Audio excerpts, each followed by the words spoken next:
গতকাল রাতে ডিনার থেকে আজকের ব্লগটা শুরু করছি।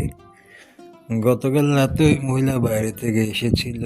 সাধারণত যা হয়, উনি তো বাজারে বাজারে ভ্রমণ করে রাত্রেবেলা এসেছে 10টার দিকে। এসে ওনার মনে হয়েছে উনি লুচি খাবে, তো ওনার হাজব্যান্ড ওয়াইফ লুচি খাচ্ছিল, লুচি ভেজে। তো লুচি ব্যাপারটা এরকম যে এটাতে একটা গন্ধ আছে, তেলের গন্ধ। তো এটা করতে গেলে টের পাওয়া যায় ব্যাপারটা। আমাদের সামনেই করছিল, তখন আবার আমাদের রাতের খাবারের টাইম, তাদের তো আবার রাতের খাবার হচ্ছে কয়েক প্রস্থ। 1টার দিকে একটা, 12টার দিকে একটা, 2টার দিকে একটা, এরকম 3-4 ধাপে তারা খায়। বিভিন্ন বিভিন্ন ভাগে ভাগে বিভিন্ন খাবার খায়। তো আমরা সেই লুচির গন্ধটা পাচ্ছিলাম, আমাদের সামনেই ভাজা হচ্ছিল, আয়োজন চলছিল, মেয়ে দৌড়াদৌড়ি করছে, খাচ্ছে। তো এখন আমাদেরকেও তো একটু দিতে হয়, না হলে আবার খারাপ দেখা যায়। তো সেই জন্য রাত 12টা বাজে আমাদেরকে ভাত খাওয়ার আগ মুহূর্তে ভাতের সঙ্গে 3টা করে লুচি দিয়েছে। এটা 3টা লুচি বলা ভুল হবে, মানে একটা লুচিকে মনে করেন 3-4 পিস করে ছোট ছোট করে বিস্কিটের মতো করে লুচি ভেজেছে আমাদেরকে এখান থেকে। আমার আর কি 3 পিস পড়েছে ভাগে, আব্বুকে দিয়েছিল, আব্বু খেয়ে আমার জন্য রেখেছে ভাত খাওয়ার আগে এটা দিয়ে একটু শুরু করার জন্য। পরবর্তীতে আবার ঠিকই ভাত খেতে হবে, কারণ এটা খেয়ে তো আর রাতের খাবার হবে না, কারণ তারা তো পূর্ণাঙ্গ রাতের খাবারটাই তৈরি করছে তাদের জন্য। হয়তো বা মাংস বা হালিম বা এরকম কিছু একটা ছিল তাদের জন্য। আমাদের জন্য আর কি নর্মাল যে ভাত, যে বিখ্যাত ডিমের তরকারি করেছে, আমাদের তো ডিম ছাড়া কিছুই থাকে না। তো সেই ডিমের তরকারি দিয়ে আমি সেটাকে খাচ্ছিলাম, যেহেতু সঙ্গে আলু ছিল, আলুর সঙ্গে লুচিটা ভালো যায়। আর এটা তো পূর্ণাঙ্গ রাতের খাবার না, সেইভাবে তারা যেভাবে খেয়েছে ওইভাবে যদি দিত তাহলে হয়তো বা সবার রাতের খাবার হতো এটা, তাহলে হয়তো বা এই সাইজের 8-10 পিস অন্তত দেয়া লাগতো। তো আমাদেরকে আর কি নিয়ম ভাঙার জন্য, নিয়ম রক্ষা করার জন্য এরকম ছোট ছোট 3 পিস দেওয়া হয়েছে। ওটাই আমি একটু ডিমের তরকারির সেই আলু দিয়ে একটু খেয়ে নিচ্ছি। পরবর্তীতে তো আবার ভাত নিয়েছি। আর তারা শুধু ভাজাভাজি কাজ করছে, ভাজতে ভাজতে তাদের পরবর্তীতে রাত 4টা বেজে গেছে, অনেক রাত পর্যন্ত ভেজেছে। এর সঙ্গে আরও বিভিন্ন কিছু অ্যারেঞ্জ করেছে, সব কিছু মিলিয়ে তাদের যে রাতের খাবারের বিলাসিতা, মানে যেটা নর্মালি করে, মানে বলতে গেলে তার রাত 3টা পর্যন্তই ডিনার করে। আমরা 12টার পরে, 12:30 বা 1টার দিকে রুমে চলে আসি, তখন তাদের মূল পার্ট শুরু হয় ডিনারের।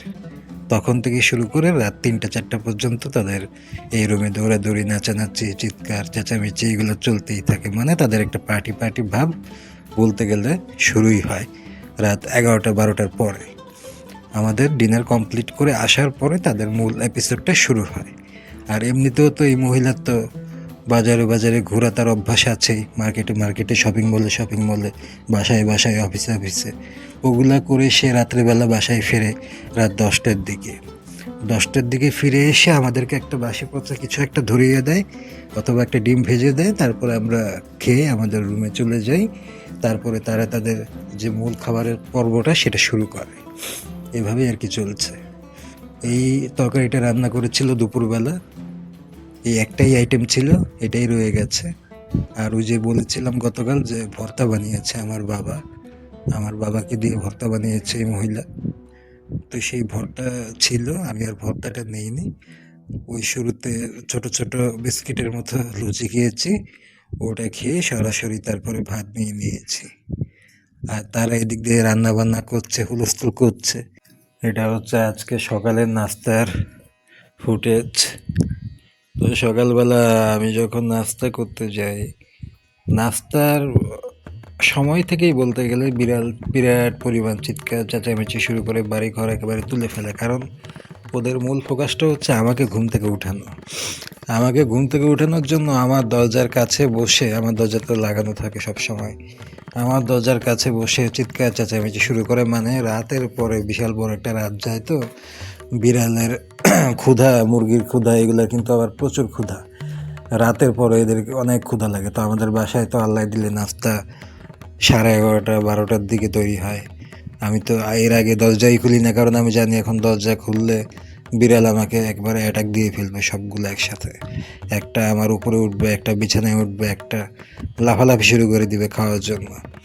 তো আমি একটু দেরিতে দরজাটা খুলি, জানি যে নাস্তা কমপ্লিট হলে তারপরে ডাক পড়লে তখন আমি দরজা খুলবো, এর আগে আমি খুলি। এরপরে যখন নাস্তা রেডি হয়েছে তখন দরজা খুলেছি, খুলে দেখি বাচ্চা বুড়ো যে কয়টা আছে সব কয়টা আমাকে একেবারে ঘিরে ধরেছে। আর আমাদের তো নাস্তা বলতে সেই বিখ্যাত শুকনো খড়খড়ে ঠান্ডা পানির আটা দিয়ে, মানে আটার খামি দিয়ে তৈরি রুটি, এবং খুবই শুকনো এবং খুবই খড়খড়ে রুটিগুলো বানায় এই মহিলা। মানে গলায় আটকে কেমন যেন রাবারের মতো হয়ে যায়, আমি খেতে খুবই সমস্যা হয়। এই জন্য আমি এটা সবসময় বিড়ালের সাথে শেয়ার করি। এমনিতেও শেয়ার করতাম, কিন্তু এখন একটু বেশিই করতে হয়, কারণ এখান থেকে আমি একটা রুটি খাই, যে তিনটা দেয় খুব ছোট ছোট রুটি দেয়। বিড়াল অনেকগুলো, মোটামুটি তীব্র ক্ষুধা থাকে ওদের, ওদের যে ক্ষুধা, ওদের দুইটা রুটির নিচে হবে না এতগুলো বিড়ালের।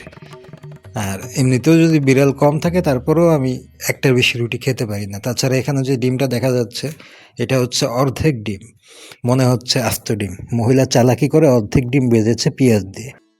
এরপরে 9-6 করে সকালের নাস্তা কোনো মতো দিয়ে সে স্কুলে গেল দৌড়াদৌড়ি করে। স্কুলটা মানে হচ্ছে তার একটা অফিস, এখানে অনেক মৌজ মাস্তি আছে, অনেক সিস্টেম আছে, আমরা সব কিছুই জানি, সব কিছুই বলছি, আমাদের কাছে সব নিউজ চলে আসে। ওখানে উনি কী কী করে বেড়ায়, কিন্তু আমরা কিছু বলি না রুচির কারণে। তো যাই হোক, উনি খুব ব্যস্ত গৃহিণী, উনি স্কুলে যায় খুব দৌড়াদৌড়ি তাড়াহুড়া করে, মানে ওটা হচ্ছে তার বিশাল একটা উৎসব। তো এখানে সে কোনো মতো দৌড়ে চলে গেল। এরপরে আমার বাবা জিজ্ঞেস করলো যে আসবে না কখন, রান্না বান্না করে দিয়ে যায়নি। তারপরে বললো যে আমি চলে আসছি, তারপরে দিয়ে আবার দৌড়ে চলে আসলো।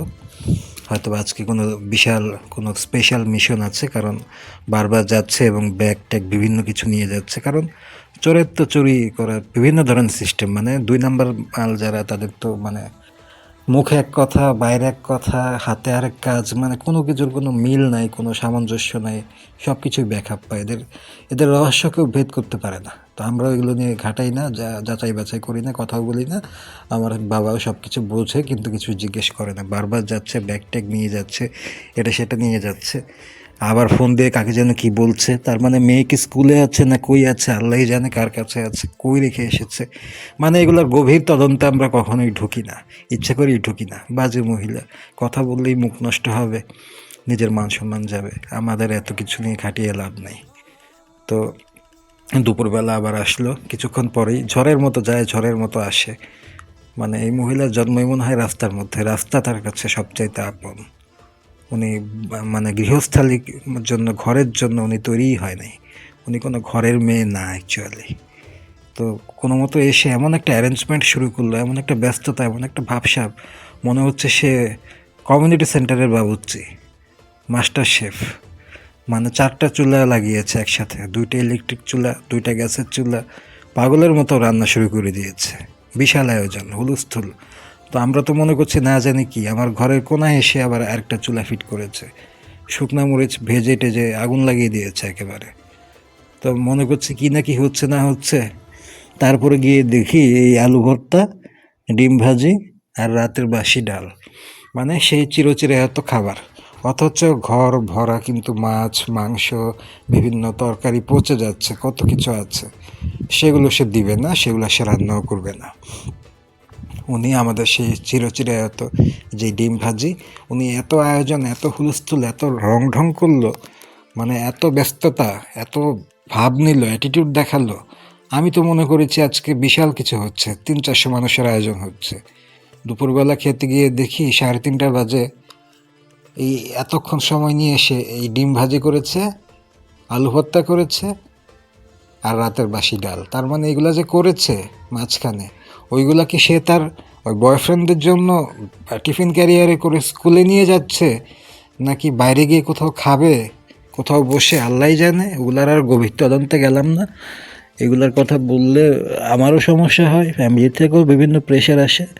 আজে বাজে মেয়েরা, এদের কত কিছু, এদের রূপ, এদের লীলা বোঝা বড় দায়, এদের বিষয়ে কিছু বললেও মুখ নষ্ট, নিজেরও বিপদ। এদের বিষয়ে আমার বাবারও কোনো ইন্টারেস্ট নেই, সেও কিছু বলে না, আমাকেও বলে কোনো কিছু না বলতে।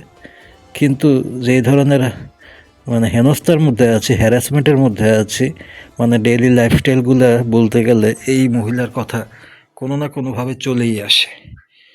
ওই জন্য আর কি অ্যাভয়েড করে পারা যায় না।